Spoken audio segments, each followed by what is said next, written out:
दुर्गा आदि शक्ति की जय। जय महाकाल, जय जय महाकाल। सभी जिज्ञासु महानुभावों को ज्योतिषाचार्य रानी शर्मा का नमस्कार। और आज हम बात करने वाले हैं बृहस्पति ग्रह के बारे में। सभी गुरुजनों को मेरा प्रणाम। बृहस्पति ग्रह ने तीनों देव ब्रह्मा, विष्णु और महेश तीनों देव की पूजा अर्चना और घोर तपस्या करी, उन्हें प्रसन्न किया। तीनों देव ने उन्हें प्रसन्न होकर आशीर्वाद दिया और ज्योतिष शास्त्र का संपूर्ण ज्ञान दिया और उन्हें ब्रह्मांड में गुरु का स्थान दिया। ब्रह्मांड में जो ऊर्जा है वो ऊर्जा हमें तर्जनी उंगली, इसे गुरु पर्वत कहा जाता है, गुरु की उंगली कहा जाता है, इसके द्वारा मानव शरीर में, हमारे शरीर में प्रवाहित होती है, संचालित होती है। हम कोई भी काम करते हैं अगर गुरु के आदेश दिशा निर्देश से करते हैं तो वो कार्य सफल होता है। बृहस्पति संहिता में ये कहा गया है कि ग्रहाधीनम जगत सर्व ग्रहाधीना नरवावरा। ग्रहों के अधीन है सभी पशु पक्षी नर नारी जीव जंतु। ग्रहाधीना जगत सर्व ग्रहाधीना नरवावरा। काल ज्ञानम ग्रहाधीनम ग्रह कर्म फल प्रदा। किस समय हमें कौन से समय में कब कहाँ और किस फल की प्राप्ति होगी यह भी ग्रह निश्चित करते हैं। सर्वरक्षण संहारा सर्वयापी ग्रह गुना। कर्माणाम फल प्रदा सूचकाक्ष ग्रह सदा। दुष्कर्म भव संयोगम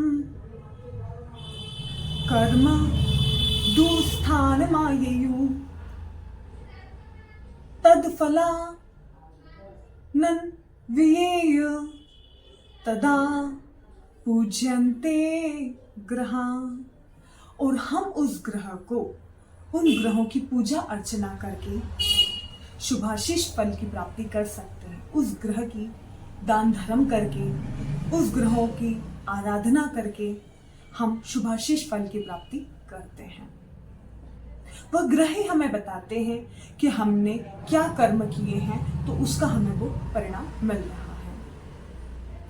ये बहुत सारे लोगों की परेशानियां रहती हैं या बात आती है कि हम पूजा अर्चना करते हैं, हम आराधना करते हैं, पर हमें शुभाशीष फल की प्राप्ति नहीं होती।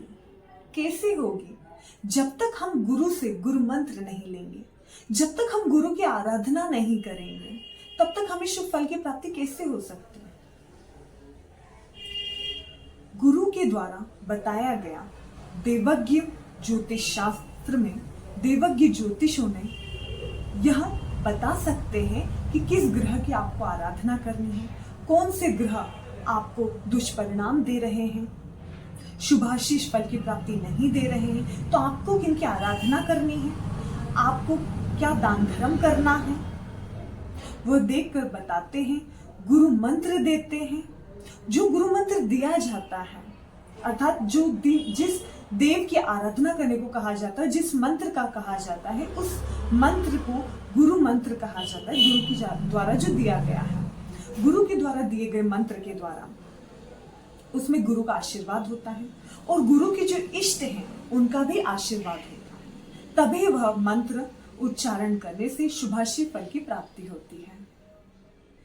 इसीलिए कहा जाता है, गुरु बिन ज्ञान न होवे कोटि जतन कीजे। जय देव गुरुदेव। अर्थात गुरु बिना ज्ञान न होवे, गुरु के बिना ज्ञान संभव ही नहीं है। जब तक गुरु आपको ज्ञान नहीं देगा, ऐसे तो बहुत से वेद पुराण हैं, आप पढ़ सकते हैं, पर उनका शुभाशीष फल तभी प्राप्त होगा जब आपको गुरुदेव बताएंगे, जब आपको गुरु मंत्र दिया जाएगा।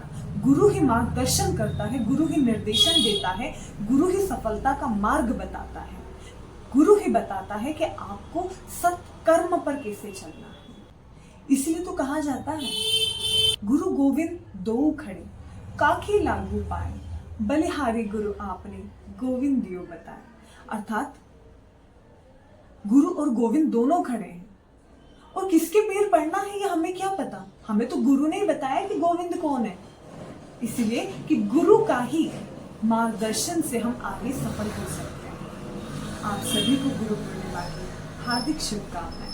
आज बस इतना ही, फिर मिलेंगे।